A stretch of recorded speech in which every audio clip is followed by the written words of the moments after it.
মোংলা নদীর উপর দশম বাংলাদেশ চীন মৈত্রী সেতু বাস্তবায়নে পরিকল্পনা রয়েছে বলে জানিয়েছেন সড়ক ও সেতুমন্ত্রী শেখ রবিউল আলম।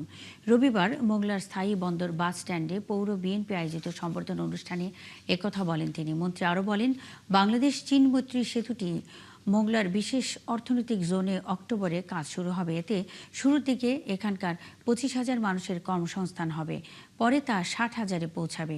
তিনি আরও বলেন, মোংলা বন্দরের অদূরে আকরাম পয়েন্টে এলএনজি স্টেশন করা হবে। সেখান থেকে 23 কিলোমিটার পাইপলাইন টেনে গ্যাস মোংলায় আনা হবে। এরপর মোংলায় গ্যাস দিয়ে বিদ্যুৎ উৎপাদন কেন্দ্র করা হবে। সেই উদ্যোগ সরকার নিয়েছে।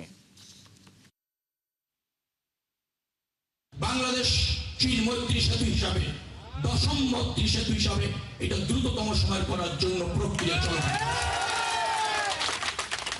বিশেষ অর্থনৈতিক জোন পরিদর্শন করলাম আজকে।